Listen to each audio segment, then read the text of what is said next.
ഇന്ന് നമ്മൾ ചെയ്യാൻ പോകുന്നത് മൂൺ ഗോഡസസിൻ്റെ ഓണത്തിനുള്ള ഒരു സ്ലീവ് ഡിസൈനാണ്. അപ്പോൾ ഈ വീഡിയോയുടെ ഡ്രോയിങ്ങും അതുപോലെ ഹാൻഡ് വർക്കും എല്ലാം ഈ വീഡിയോയിലുണ്ടാവും. അപ്പം വീഡിയോ ഒട്ടും തന്നെ സ്കിപ്പ് ചെയ്യാതെ ഫുള്ളി വാച്ച് ചെയ്യണേ. അപ്പോൾ ഞാൻ ഡ്രോയിങ് ബുക്കിൽ ആദ്യമേ ഒരു സ്ട്രെയിറ്റ് ലൈൻ വരയ്ക്കുകയാണ്. അപ്പോൾ ഇത് സ്ലീവിൻ്റെ എഡ്ജാണ്, അത് നമുക്ക് മനസ്സിലാക്കാൻ വേണ്ടി ഞാനവിടെ വരച്ചേക്കുന്നതാണ്. അതേപോലെ അതിൻ്റെ സെൻറ്റർ കണ്ട ഒരു സ്ട്രെയിറ്റ് ലൈനും വരച്ചിട്ടുണ്ട്. അപ്പോൾ നമുക്ക് മെഷർമെൻറ്റ്സ് എടുക്കാം. ഞാനിവിടെ നോർമൽ മെഷർമെൻറ്റ്സ് ആണ് എടുക്കുന്നത്. ഇപ്പം എൽബോ സ്ലീവിൽ നോർമൽ ഒരു 5 ഇഞ്ചസ് മതിയാവും. ഇപ്പോൾ കുറച്ച് കൈക്ക് വണ്ണമൊക്കെ ഉള്ളവരാണെങ്കിൽ ഒരു 6 ഇഞ്ചസ് വരെ എടുക്കാം. ഇനി നമുക്ക് ഒരു സ്കെയിൽ വെച്ചിട്ട് ഇവിടുന്ന് 3 സെൻറ്റിമീറ്റർ വെച്ചിട്ട് മാർക്ക് ചെയ്ത് പോകാം. ആ 5 വരെ നമ്മൾ മാർക്ക് ചെയ്തില്ലേ, അവിടം വരെയും 3 സെൻറ്റിമീറ്റർ വെച്ചിട്ട് മാർക്ക് ചെയ്ത് ഏകദേശം ഒരു 9 സെൻറ്റിമീറ്റർ ആകുമ്പം അത് കംപ്ലീറ്റ് ആവും. അതേപോലെ തന്നെ ഇപ്പുറത്തെ വശത്തും ചെയ്യണം. ആ ലൈനിൻ്റെ അപ്പുറത്തും ഇപ്പുറത്തും നമ്മൾ ഇതേപോലെ തന്നെ മാർക്ക് ചെയ്ത് കൊടുക്കണം.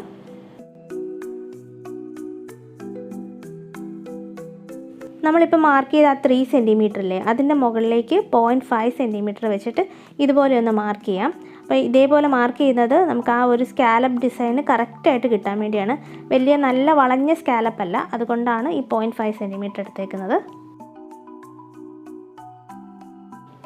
0.5 സെൻറ്റിമീറ്റർ നമ്മൾ എടുത്തില്ലായിരുന്നു, അവിടുന്ന് നമ്മൾ ഇപ്പുറത്തെ പോയിൻറ്റിലേക്ക് ഇതുപോലെ ഒന്ന് വളച്ച് വരച്ച് കൊടുക്കണം. അപ്പോൾ അതൊരു സ്കാലപ്പ് ഡിസൈനായിട്ട് വരും. കറക്റ്റായിട്ടുള്ള സ്കാലപ്പ് ഡിസൈൻ ആയിരിക്കും ഇങ്ങനെ വരച്ച് കഴിഞ്ഞാൽ.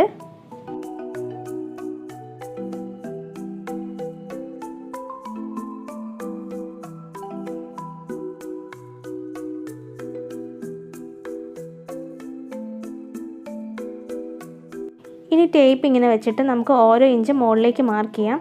സ്ലീവിന് എത്രത്തോളം ഹൈറ്റ് വേണോ അതിനനുസരിച്ച് മാർക്ക് ചെയ്താൽ മതി. 5 ഇഞ്ച് വേണേൽ 5 ഇഞ്ച് മതി, അല്ലെങ്കിൽ 6 ഇഞ്ച് വേണമെങ്കിൽ 6 ഇഞ്ച്. എന്നിട്ട് നമുക്ക് അതൊന്ന് സ്ട്രെയിറ്റ് ലൈനായിട്ട് ഇതുപോലെ ഒന്ന് വരച്ച് കൊടുക്കാം.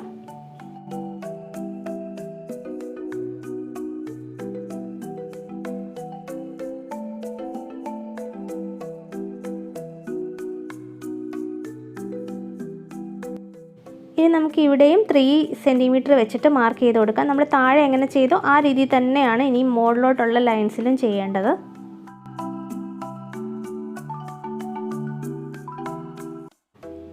സെൻറ്റിമീറ്റർ മാർക്ക് ചെയ്തതിൻ്റെ മുകളിൽ 0.5 സെൻറ്റിമീറ്റർ എടുത്തിട്ട് അതും നമ്മൾ ഈ താഴെ ചെയ്ത പോലെ സ്കാലപ്പ് ഡിസൈൻ വരച്ച് കൊടുക്കുകയാണ്. ഇനി നമ്മൾ ആ സ്ട്രെയിറ്റ് ലൈൻ വരച്ചതൊക്കെ ജസ്റ്റ് റബ്ബർ വെച്ചിട്ടൊന്ന് മായ്ച്ച് കളയുവാണ്. ഇനി ആ കർവ് പോലെ വരുന്ന ഭാഗത്ത് ജസ്റ്റ് ഒരു ഫ്ലവർ പോലെ ഇതുപോലെ വരച്ച് കൊടുക്കുകയാണ്. അപ്പോൾ ഇത് വരയ്ക്കണമെന്നില്ല, നമ്മൾ ബീഡ്സ് വെച്ച് കഴിയുമ്പോൾ അതൊരു ഫ്ലവർ പോലെ ഡിസൈൻ ആയിക്കോളും.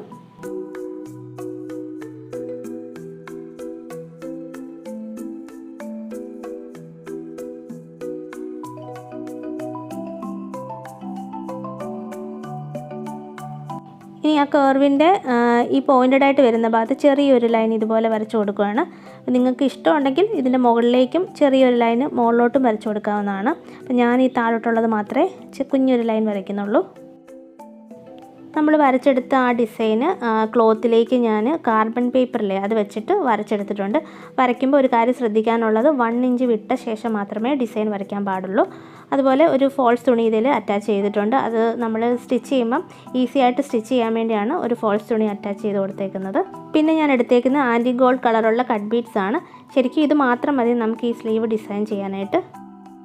നമ്മൾ ഈ മാർക്ക് ചെയ്തേക്കുന്ന കർവില്ലേ, അവിടെ നമ്മൾ ഓരോരോ കട്ട് ബീഡ്സ് വെച്ച് കൊടുക്കുകയാണ്. അപ്പോൾ ഞാനിവിടെ എടുത്തേക്കുന്ന നീഡിൽ സൈസ് നമ്പർ 12 ആണ് കേട്ടോ. എന്നിട്ട് ഓരോ ബീഡ്സ് എടുക്കുക, എന്നിട്ട് ബാക്ക് സ്റ്റിച്ച് ചെയ്യുന്ന അതേ രീതിയിൽ നമ്മൾ ഓരോരോ ബീഡ് വെച്ച് കൊടുക്കുകയാണ് ചെയ്യുന്നത്. അപ്പോൾ ഞാനിവിടെ സെക്കൻഡ് ലൈനിലാണ് സ്റ്റിച്ച് ചെയ്യുന്നത് കാണിക്കുന്നത്. അത് വീഡിയോയിൽ ശരിക്കും കാണാൻ വേണ്ടിയാണ് കേട്ടോ സെക്കൻഡ് ലൈനിൽ സ്റ്റിച്ച് ചെയ്യുന്നത്. ഫസ്റ്റ് ലൈനിലും ഇതേപോലെ തന്നെയാണ് ചെയ്യേണ്ടത്. ഫസ്റ്റ് ലൈനിനല്ല, ഈ 6 ലൈനിനും നമ്മൾ ഈ ചെയ്യുന്ന സെയിം മെത്തേഡ് തന്നെയാണ് കേട്ടോ.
ഫസ്റ്റ് റോയിൽ നമ്മൾ കട്ട് ബീഡ്സ് വെച്ച് കഴിഞ്ഞു. ഇനി സെക്കൻഡ് റോയിലും ഇതേപോലെ തന്നെ കട്ട് ബീഡ്സ് വെച്ച് കൊടുക്കണം.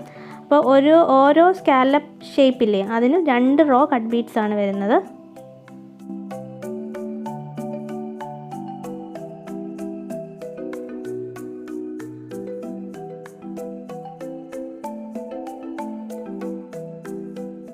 ഇനി ആ വളഞ്ഞു വന്ന ഭാഗത്ത് നമ്മളൊരു ഫ്ലവർ ചെയ്ത് കൊടുക്കാൻ പോവാണ്. അപ്പം അതിനും ഈ ആൻറ്റി ഗോൾഡ് കട്ട് ബീഡ്സ് തന്നെയാണ് എടുക്കുന്നത്. അതൊരു 3 കട്ട് ബീഡ്സ് ഞാൻ ഇതുപോലെ എടുത്തിട്ടുണ്ട്.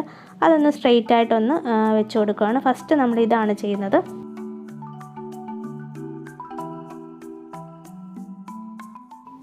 ഇനി ഒരു 2 കട്ട് ബീഡ്സ് നമുക്ക് നീഡിലേക്ക് എടുത്തിട്ട് അതൊന്ന് സ്ലാൻഡിങ് ആയിട്ട് വെച്ച് കൊടുക്കാം.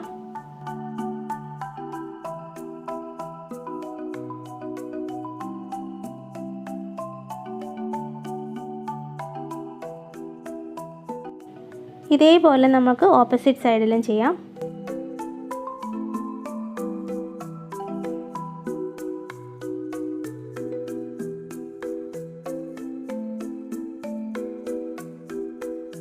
ഇനി വീണ്ടും ഒരു 2 കട്ട് ബീഡ്സ് എടുത്തിട്ട് ഈ 2 ബീഡ്സിൻ്റെ ഇടയ്ക്ക് ഒന്ന് വെച്ച് കൊടുക്കുകയാണ്.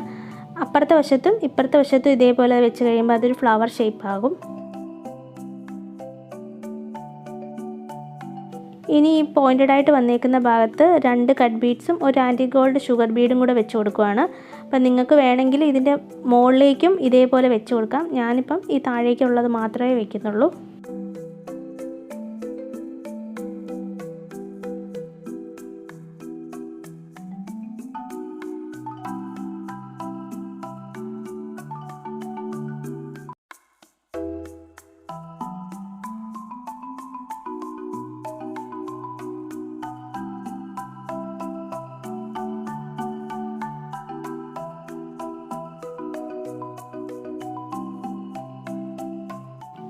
നമ്മുടെ സ്ലീവിൻ്റെ ഫൈനൽ ലുക്ക് ഇതുപോലെയാണ് വരുന്നത്. അപ്പോൾ ഓണത്തിന് സെറ്റ് സാരിയുടെ ഒക്കെ കൂടെ പെയർ ചെയ്യാൻ പറ്റുന്ന അടിപൊളി ഒരു ഡിസൈനാണ്. അപ്പോൾ എല്ലാവരും തന്നെ ഇത് ട്രൈ ചെയ്ത് നോക്കുക. അപ്പോൾ മറ്റൊരു നല്ല വീഡിയോ ആയിട്ട് നമുക്ക് അടുത്ത വീഡിയോയിൽ കാണാം. അതുവരേക്കും ബൈ ബൈ ഫ്രം ജെയ്സിസ് ക്രിയേറ്റീവ് ഡിസൈൻസ്. Thank U.